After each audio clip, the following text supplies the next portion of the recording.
11절에서 16절까지의 말씀입니다. 사도행전 3장 11절에서 16절까지의 말씀을 제가 봉독해 드리겠습니다. 나은 사람이 베드로와 요한을 붙잡으니 모든 백성이 크게 놀라며 달려나가 솔로몬의 행각이라 불리운 행각에 모이거늘 베드로가 이것을 보고 백성에게 말하되 이스라엘 사람들아 이를 왜 놀랍게 여기느냐 우리 개인의 권능과 경건으로 이 사람을 걷게 한 것처럼 왜 우리를 주목하느냐 아브라함과 이삭과 야곱의 하나님 곧 우리 조상의 하나님이 그의 종 예수를 영원롭게 하셨느니라. 너희가 그를 넘겨주고 빌라도가 놓아주기로 결의한 것을 너희가 그 앞에서 거부하였으니 너희가 거룩하고 어려운 일을 거부하였고 도리어 살인한 사람을 놓아주기를 구하여 생명의 주를 죽였도다. 그러나 하나님이 죽은 자 가운데서 그를 살리셨으니 우리가 이 일의 증인이라. 그 이름을 믿음으로 그 이름이 너희가 보고 아는 이 사람을 상하게 하였으나니 예수로 말미암아 난 믿음이 너희 모든 사람 앞에서 이같이 완전히 낫게 하였느니라. 아멘. 우리 한번 진심을 담아서 인사만 하겠습니다. 옆에 있는 분을 낳고 사랑하고 축복합니다. 예, 사랑하고 축복합니다. 예, 감사합니다. 우리 성선에 첫눈이 내렸죠. 이 첫눈을 우리가 맞이했는데 첫 번째 사건은 참 귀하고 중요합니다. 이 초대교회가 탄생되고 부흥하고 성장하는 가운데서 첫 번째 기적의 사건을 보게 되었죠. 나면서부터 걷지 못하는 사람이 낫게 되었습니다. 40년 동안 성전 미문에서 고을했던 이 병자가 베드로의 선포를 통해서 나음을 갖게 되었고요. 회복의 역사를 보게 되었습니다. 굳었던 다리가 힘을 얻고 또 근육이 붙고 힘이 생겨서 이 사람이 가지 못했던 그 성전을 드나들면서 기쁨과 감사로 하나님께 찬양했던 그 사건을 우리가 지난주에 함께 나누었습니다. 모든 사람이 이 기적을 함께 보게 되었던 것이죠. 많은 백성에게 이 베드로가 복음을 전할 수 있는 좋은 기회가 생기게 된 것입니다. 우리도 함께 10절 말씀을 같이 한번 보실까요? 11절의 말씀입니다. 시작. 나은 사람이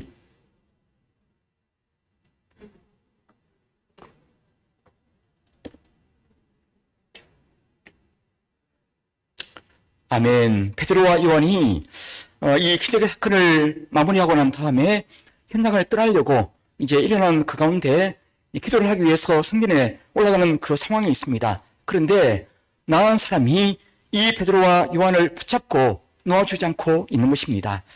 여기서 붙잡다는 말씀이 참 재미있는 단어인데요. 이 단어는 어린아이가 이 부모님의 어깨에 매달린 상태를 얘기하는 단어입니다. 그러니까 이 사람이 왜 이렇게 베드로에게 매달렸나 하면 감사하는 마음을 가지기 때문이죠. 자신의 이 모든 병을 고친 이 베드로에게 감사하면서 붙잡았고요. 또한 자신을 치료했던 그 이름, 나사렛 예수 이름을 더 알기 위해서 이 베드로를 붙잡게 되었습니다. 어떤 학자는 이 말씀을 보면서 이 사람이 베드로의 제자가 된 것이라고 해석을 하기도 합니다. 어쨌든 이 나은 사람이 베드로와 요한 두 사도에게 은혜를 받은 것을 깊이 감사하면서 그 곁을 떠나지 않고 평생 따라다니는 마음을 가지고 그 두 사도를 붙잡게 되었던 것이죠. 그리고 이 일어날 수 없는 그 상황을 본 모든 사람이 이 성전 미문에 있는 이 사람이 일어나게 됐다는 소식을 듣고 그 병자의 모습을 보면서 모든 사람이 집중하게 되었습니다. 베드로 요한에게 이제 모든 사람이 묻습니다. 도대체 저 사람은 누구인가? 누구길래 나면서 걷지 못하던 사람을 고치게 되었을까? 무엇 때문일까? 라고 그렇게 생각하면서 모이게 되었던 것이죠. 베드로 입장에서 보면 이 기회가 복음을 전할 수 있는 좋은 기회가 된다는 것입니다. 이제 모든 사람에게 주의 역사를 볼 수 있는, 말할 수 있는 기회가 되는 것입니다. 자연스럽게 모든 사람이 솔로몬 행각에 모이게 되었습니다. 이 솔로몬 행각은 솔로몬 동편 서쪽에 동편에 있는 북석 건물인데 지붕과 기둥만 있는 벽이 없는 긴 폭도라고 생각이 되어집니다. 이곳에 모든 사람이 함께 모여서 이제 베드로에게 피용하게 되었는데요.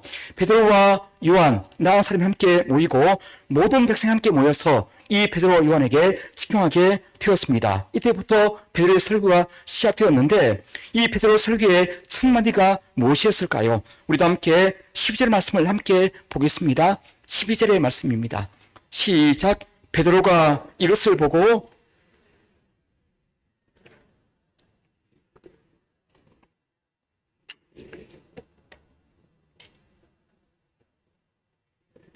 주목하느냐. 아멘.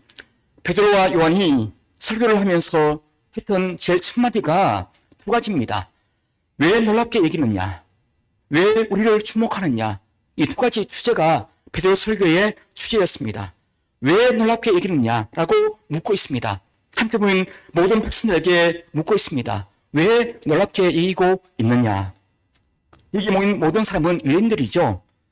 10년 동안 이렇게 봤던 기적을 이들은 잊어버리고 있었습니다. 그 3년의 역사 가운데서 만났던 그 기적을 이들은 잊어버리고 있는 것을 알게 됩니다. 누굴 통해서입니까? 바로 예수님 때문이죠. 베드로가 이 병자가 치유되는 사건을 통해서 그 3년 동안의 기적을 베푸셨던 그 주님을 되새기고 있음을 볼 수가 있는 것입니다. 내가 베풀었던 모든 기적, 왜 놀랍게 보고 있느냐, 이 기적을 보면서 누가 생각나고 있느냐라고 하면서 그 주님의 역사, 우리 주님의 예수님의 기적 사건을 함께 떠올리라고 예언을 볼 수가 있는 것이죠. 바로 주님의 그 기적의 사건을 상기시키고 있음을 볼 수가 있는 것입니다. 이 베드로의 첫 설교의 주제는 기적 사건 자체가 아니라 그 기적을 주셨던 그 주님의 이름을 다시 되새기면서 그 주의 능력을 의지하라고 말씀하는 것을 볼 수가 있는 것입니다.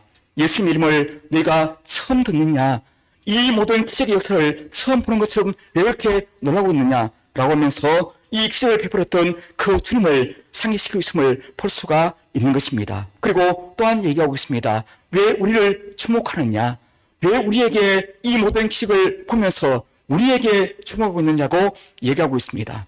모든 백성들이 이 기적의 사건을 일으켰던 베드로에게 집중하고 있습니다. 도대체 이 사람이 누구인가? 이름을 얼마 정도 가지고 있길래 이 기적을 베풀었단 말인가? 한 번의 춤을 가졌는데 이 병자가 나은 것, 이 모든 기적을 역사를 베풀었던 이 사람들이 도대체 얼마나 위대한 사람인가? 얼마나 기도했길래 이런 능력을 가지게 되었을까라고 얘기할 때에 베드로가 얘기합니다. 왜 우리를 주목하느냐라고 묻고 있습니다. 우리의 모든 능력과 모든 기적의 역사가 우리에게부터 출발되는 것이 아니라고 단호하게 거부하고 있음을 볼 수가 있는 것이죠. 왜 우리를 주목하고 있느냐, 왜 우리를 높이고 있느냐고 하면서 사람에게 이유를 찾지 말라고 예언을 볼 수가 있는 것입니다.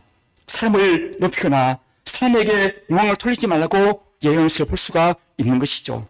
여러분, 우리가 이 모든 사실을 보면서 주목해야 될 부분이 있습니다. 모든 사람이 다 갖고 있는 약점이 있습니다. 바로 자신을 드러내고 싶어 합니다. 모든 사람이 이 부분에 약합니다. 우리가 날마다 자신을 드러내기를 참 좋아합니다. 뭔가 일을 하고 난 다음에 그 사실을 모든 사람이 알기를 원하고 있습니다. 우리가 큰일 났을 경우에도 모든 영광을 내가 취하고 싶은 마음을 가지고 있음을 분할 수가 없다는 것이죠. 하나님 앞에 영광을 돌리기를 원합니다라고 얘기하면서도 모든 사람이 알아줬으면 하는 마음을 가지고 그를 하고 있음을 우리가 거부할 수가 없다는 것입니다. 모든 사람이 사실을 드러내기를 참 좋아합니다. 그 종류의 차이가 있겠지만 모든 사람에게 그런 마음이 있음을 분할 수가 없다는 것이죠. 남이 알아주지 못하면 섭섭함을 가질 수밖에 없는 것이 바로 우리의 죄성이고 우리의 마음을 분할 수가 없는 것입니다. 그러나 베드로와 이 요한은 그 사실을 당하게 거부했음을 볼 수가 있는 것입니다. 여러분, 성령 받기 전에 이 베드로와 요한이 어떤 삶이었나요? 원래 이런 삶이었습니까? 아닙니다. 이 요한은 원래 필명이 보아나게입니다.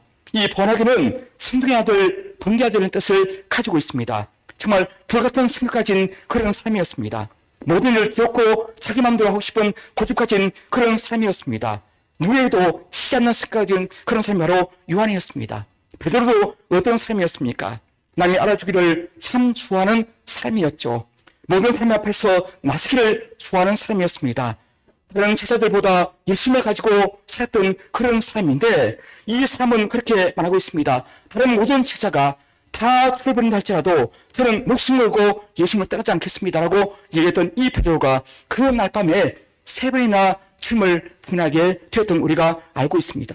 그리고 다음에 대성통곡하게 되었습니다. 제자들 모두가 이래서 누가 끝나고 싸웠던 사람들이죠. 하나같이 자신을 드러내기를 참 좋아했던 그런 사람들이었습니다. 그리고 예수님을 안중이 없었고 그 주님을 무시했던 사람이 바로 이런 사람이었는데 이 베드로가 성령을 받았습니다. 그리고 바뀌었습니다. 그리고 말합니다. 다른 사람이 된 것이죠. 왜 우리를 주목하느냐? 나를 보지 말라. 자신을 철저하게 낮추면서 자신을 감추는 사람이 되었다는 것을 볼 수가 있는 것입니다. 어디든지 예수님을 드러내고 최선을 다하는 모습을 보게 되는 것입니다. 여러분, 우리도 이 베드로처럼 성령 충만한 삶을 꼭 사시기를 간절히 소원합니다. 그래서 자신을 드러내지 마시고 날마다 하나님을 드러내시고 주님을 드러내시면서 주를 자랑하는 성도가 다 되시기를 예수님으로 간절히 축복합니다. 한번 따라하겠습니다. 예수님의 겸손을 담기 원합니다. 아멘.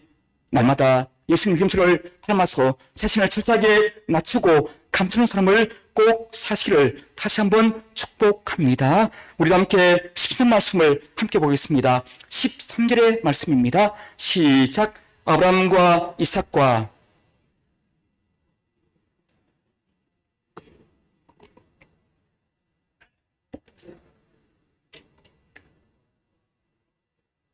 너희가 그 앞에서 거부하였으니 아멘. 베드로와 요한에게 집중했던 모든 사람에게 예수님을 증거하면서 했던 얘기가 뭔가요? 구약의 하나님을 드러내고 있습니다. 아브라함과 이삭과 야곱의 하나님, 이 사실을 얘기하는 이유가 무엇일까요? 아브라함과 이삭과 야곱의 하나님은 어떤 하나님이실까요? 바로 언약의 하나님이십니다. 이 사실을 드러내면서 이 언약의 하나님을 모든 유대인들에게 밝히 드러내고 있음을 볼 수가 있는 것입니다. 하나님이 아브라함에게 주신 약속은 언약이었죠. 실체가 없지만 약속을 하셨습니다. 모든 약속을 했던 이 약속을 아브라함 믿음으로 받게 되었습니다. 실체를 주지 않았지만 그 모든 약속, 말로 했던 모든 약속을 믿음을 가지고 받게 되었는데 그 약속이 이삭과 야곱을 통해서 이어지게 되었고요. 모세에서 그 사실이 실현되게 되었습니다. 여러분, 이 모든 역사, 이 모든 언약은 바로 예수님을 통해서 신체가 되었던 것을 볼 수가 있는 것입니다. 이 아브라함과 이삭과 야곱의 모든 약속은 예수님을 통해서 성취가 되었음을 볼 수가 있는 것입니다. 이 약속을 다시 한번 상기시키기 위해서 아브라함과 이삭과 야곱의 하나님을 다시 모든 사람에게 이 베드로가 얘기하고 있음을 볼 수가 있는 것이죠. 우리가 태어난 대로 유대인들이 그토록 소망하던 아브라함의 언약의 실체이신 메시아 예수님을 만났지만 그들은 그 주님을 거부하게 되었습니다. 아브라함 언약의 성리신 그 주님을 이 땅에 보내셨지만 유대인들은 그 주님을 맞이할 수가 없었습니다. 왜냐하면 그 메시아가 자신이 봤던 메시아가 아니었기 때문이죠. 유대인들이 만났던 그 메시아는 어떤 메시아일까요? 어떤 메시아를 소망하게 되었을까요? 다윗처럼 왕권을 가지고 강하게 임하는 그 메시아를 만나고 원했었습니다. 그러나 유대인들을 만나는 메시아는 그런 메시아가 아니었습니다. 힘없고 그저 죽었던 메시아죠. 그러니까 약한 메시아를 십자가에 죽을 밖에 없었음을 볼 수가 있는 것입니다. 메시아인 주님을 숨지 못하고 그 주님을 십자가에 내어줄 수밖에 없었음을 볼 수가 있는 것입니다. 그래서 베드로가 그 주님을 상기시키고 있습니다. 우리 조상들 하나님과 이삭과 야곱은 물론이고 과거 역사 가운데 모든 사람들이 하나님의 언약을 믿지 않고 불순하게 살아왔지만 하나님은 한 번도 자신의 뜻을 변경시키거나 포기하지 아니하시고 버리지 아니하시고 인간 코너에서 하나님의 작정을 베풀어 주셨다고 얘기하는 것을 볼 수가 있습니다. 아브라함이 믿음이 좋아서 그 주님의 약속을 믿게 되었을까요? 믿음이 좋아서 믿음 조상이 되었을까요? 아닙니다. 온갖 실수와 불신도 불구하고 하나님이 아브라함을 포기하지 않으시고 붙드셨으니까 훈련시키시고 다듬으셨으니까 결국 모리아산에서 이삭을 바치는 그 수까지 올라가게 되었음을 이 말씀 통해서 볼 수가 있는 것입니다. 이삭과 야곱, 모세, 다윗, 이스라엘 백성들 모두가 이날했지만 하나님은 그 삶을 버리지 않으시고 그들 모두에게 끝까지 포기 안 하시고 결국 메시아 되시는 고짐을 보내주셨음을 알게 되어집니다. 반복되는 죄악의 역사 가운데서도 때로는 징계하시면서 때로는 격려하시면서 용납을 하시면서 결국 메시아 되시는 그 주님을 이 땅에 보내셨습니다. 그러나 그 예수님을 유대인들은 메시아로 받지 않고 죽이게 되었던 것이죠. 그 주님을 바로 이 약속을 통해서 다시금 상기시키고 있음을 보게 되어집니다. 아브라함도 믿었고 이삭도 믿었고 야곱도 믿게 되었는데 왜 너는 믿지 못하느냐? 왜 그 주님을 인정하지 못했느냐? 왜 그 주님을 죽였느냐라고 얘기하면서 우리 하나님의 역사를 다시 한번 상기시키고 우리 하나님의 끝없는 그 구원의 역사를 모든 사람에게 상기시키고 있음을 보게 되어집니다. 끝끝내 하나님이 그의 종 예수를 영원하게 만들었다고 얘기하면서 우리 주님의 그 구원의 역사, 그 부활의 역사를 다시 상기시키고 있음을 볼 수가 있는 것이죠.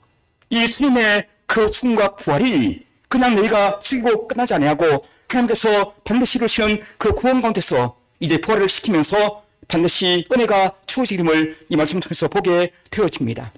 여러분, 우리가 만나는 주님 바로 그런 주님임을 잊지 마시기를 바랍니다. 그리고 하나님께서 하시는 말씀이 너희가 그를 넘겨주고 빌라도가 놓아주기를 기대하는 것을 너희가 그 앞에서 거부하였다고 얘기하고 있습니다. 이방 나라 사람 빌라도의 법정에서 예수님께서 죄가 없다고 증명되었지만 너희의 완악한 죄악 때문에 너희의 그 불순종 때문에 그 판결을 거부하고 그 주님을 십자가에 못을 박았다고 얘기하는 것을 보게 되어집니다. 베드로가 고발하고 있음을 알게 되는 것입니다. 우리도 함께 14절과 15절도 함께 말씀을 보겠습니다. 14절과 15절입니다. 시작. 너희가 거룩하고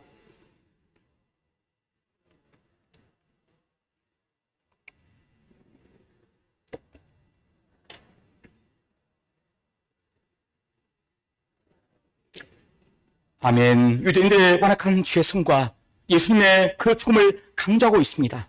너희가 거룩하고 의로운 일을 거부하고 도리어 살인한 사람을 놓아주기를 구하여 11절 말씀에 생명의 주를 죽였다고 얘기하고 있습니다. 이 생명의 주를 죽였다는 이 말씀이 참 중요한 말씀이고 사실 앞뒤가 맞지 않는 모순된 말입니다. 생명의 주가 무슨 의미인가요? 생명의 창시자, 생명의 수요자라는 뜻을 가지고 있습니다. 생명을 주는 자이죠. 이 생명을 창조하신 분을 예고하고 있습니다. 바로 예수님이 생명의 창조였음을 우리에게 말씀해 주는 것을 볼 수가 있는 것입니다. 그런데 주님께서 죽임당할 수가 없는 것이죠. 생명의 창조자가 어떻게 죽을 수가 있겠습니까? 죽을 수가 없는 존재입니다. 어느 누구와도 이 죽음 앞에서 절대 죽을 수 없는 그런 존재인데 어떻게 해서 죽음을 당하게 되었을까요? 이 생명의 주가 어떻게 죽게 되었을까요? 무슨 의미일까요?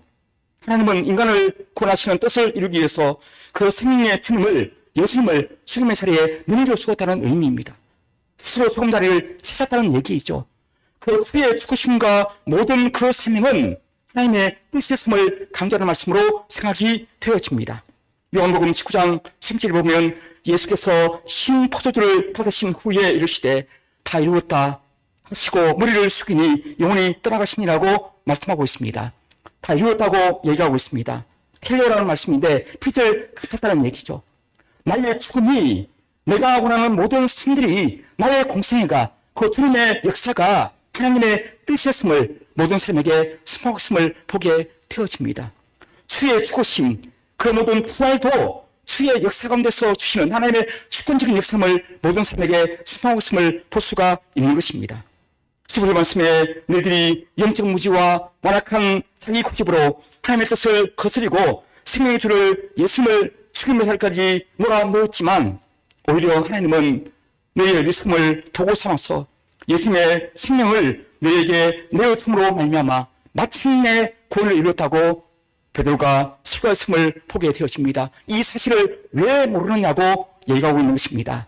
이 구원의 증거가 바로 부활임을 강하게 강조하고 있음을 볼 수가 있는 것입니다. 그래서 이 십자가의 모든 죽음과 부활은 하나님의 뜻이고 우리 하나님의 주권적인 구원의 역사임을 많은 사람에게 밝히 보이는 세고를 하고 있음을 볼 수가 있는 것입니다. 우리가 이래 증인이라고 베드로가 강하게 얘기하고 있습니다. 여러분, 우리가 이 모든 죽음과 그 부활의 증인임을 잊지 마시고 삶을 사시기를 간절히 축복합니다.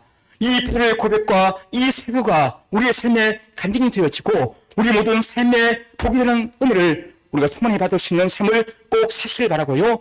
이 모든 십자가의 죽음과 부활을 모든 삶에게 증할 수 있는 삶을 꼭 사시기를 다시 한번 주님으로 축복을 드립니다. 여러분, 이 베드로가 그 주님의 동고동락에 참여하고 가르침에 참여하고 기록을 경험했고 삶을 살았는데 이 베드로의 모든 그 축복이 어디서 출발이 되었습니까? 바로 믿음이었습니다. 이 주님을 우리가 사실 만난 적도 없지만 우리가 믿음을 통해서 주님을 만날 수가 있는 것이죠. 그 주의 죽으심과 부활이 이 시대에 생긴 그 사건이지만 우리는 그 사실을 믿고 있습니다.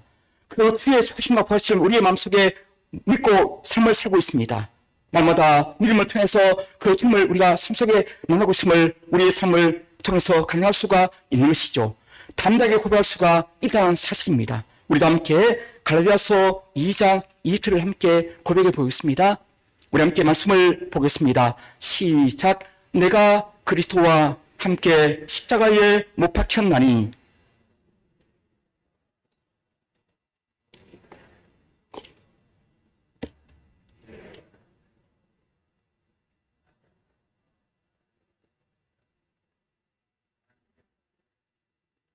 사는 것이라. 아멘. 예수 증인의 사명 선언문입니다. 베드로가 우리가 이래 증인이다 라는 말씀을 하고 있는데요. 이 고백이 우리 고백이 되어야 합니다. 내가 그리스도와 함께 십자가에 못 박혔나니 자기 자신을 버리신 하나님의 아들을 믿는 믿음 안에서 사는 것이라. 바로 이것이 우리의 고백이 되어야 할 줄로 믿습니다. 베드로가 강조하는 것이 바로 이 믿음이었습니다. 우리가 날마다 믿음을 우리가 함께 가지면서 주의 죽으심과 부활에 동참하시고 이 모든 복음을 모든 사람에게 증하시는 분들이 다 되시기를 주님 이름으로 간절히 축복합니다. 우리도 함께 16절 말씀을 함께 보겠습니다. 16절의 말씀입니다. 시작. 그 이름을 믿음으로 그 이름이 너희가 보고 아는 이 사람을 성하게 하였나니 예수로 말미암아 난 믿음이 너희 모든 사람 앞에서 이같이 완전히 낫게 하였느니라. 아멘. 예수 그리스도의 이름에 능력이 있음을 믿으시기를 바랍니다. 날마다 주의 이름을 부르시면서 주의 능력을 달라고 간구하시기를 바랍니다. 날마다 매 순간 승리하게 될 줄로 믿습니다. 병자가 난 이유가 무엇일까요? 주님 이름을 믿었기 때문입니다. 이 믿음이 사실 좋아서가 아니라 다른 믿음을 가지고 살기 때문이죠. 제대로 믿었기 때문입니다. 열심히 있는 믿음보다 더 중요한 것은 바른 믿음입니다. 누구를 믿느냐가 우선되는 믿음인 줄로 믿습니다. 예수님의 이름을 믿음으로, 예수님 이름을 믿음으로 말미암은 믿음을 통해서 완전히 낫게 되었다고 얘기하고 있습니다. 여러분, 우리에게 정말 믿음이 있으신가요? 그 믿음이 하나님을 통한 참된 믿음을 믿고 계십니까? 나의 개인의 열심을 가지고 하는 믿음은 아닙니까? 내 생각과 내 뜻대로 가진 헛된 믿음은 아닙니까?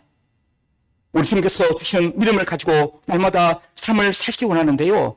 우리의 이 시대 가운데서 정말 중요한 믿음을 가지고 삶을 살게 될 줄로 믿습니다. 나의 생각을 통해서 갖는 믿음이 아니라 그저 긍정적인 믿음이 아니라 좋은 믿음을 가져야 될 텐데 그 믿음이 날마다 주의 죽으심과 부활의 믿음이 꼭 되시기를 간절히 원합니다. 예수님께서 경고하시는 말씀을 우리가 기억해야 될 줄로 믿는데요. 누가복음 18장 8절에 보면 그러나 인자가 올 때에 세상에서 믿음을 보겠느냐? 믿는 자를 보겠느냐가 아니라 믿음이란 단어를 보겠느냐? 믿음 자체를 보겠느냐고 얘기하고 있습니다. 여러분, 우리에게 이 믿음을 가지고 날마다 승리하시기를 다시 한번 축복합니다. 베드로와 요한이 가진 믿음을 가지고 삶을 사시길 바랍니다. 우리도 배될 수가 있습니다. 이 베드로 요한 믿음을 가지기 전에는 정말 주님을 믿지 못하고 삶을 살았지만 성령 충만할 때에 우리 주님을 통해서 정말 좋은 믿음을 가지게 되었습니다. 여러분, 날마다 성령 충만하시기를 간절히 원합니다. 이 세상에 어떤 물질과 어떤 사람 상황에 따라서 흔들리지 마시고 날마다 오직 예수님으로 말미암아 믿음 가지고 삶을 꼭 살아가시기를 간절히 원합니다. 우리 한번 같이 한번 따라하시길 바랍니다. 예수님에게 시선을 고정하기를 원합니다. 믿습니까? 이 세상을 우리가 둘러볼 때에 모든 사람을 의지할 때가 많이 있습니다. 내 생각을 따라 살 때가 많이 있습니다. 그러나 가장 중요한 우리의 시선은 바로 예수님에게 고정되어야 될 줄로 믿습니다. 예수님에게 고정된 시선을 가지고 삶을 사시면 절대 실패할 수가 없다는 것입니다. 우리도 함께 히브리서 12장 2절 말씀을 함께 보실까요? 우리 함께 말씀을 보겠습니다. 시작. 믿음의 주요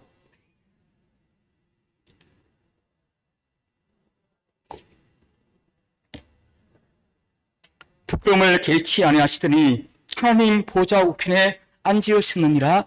아멘. 여러분, 세상에 의지할 때가 참 많이 있습니다. 그러나 오직 주님만 의지하면서 삶을 살아가시기를 간절히 축복합니다. 믿음의 주요 또 언제나 시하신 예수를 바라보자. 우리 주님께서 주신 은혜를 바라고 날마다 삶을 살아갈 때에 우리 모든 삶에 반드시 승리가 있을 줄로 믿습니다. 이런 영혼도 스스로 승리하시고 날마다 감사로 삶을 사신 분들이 다 되시기를 예수님으로 간절히 축복합니다. 기도하겠습니다.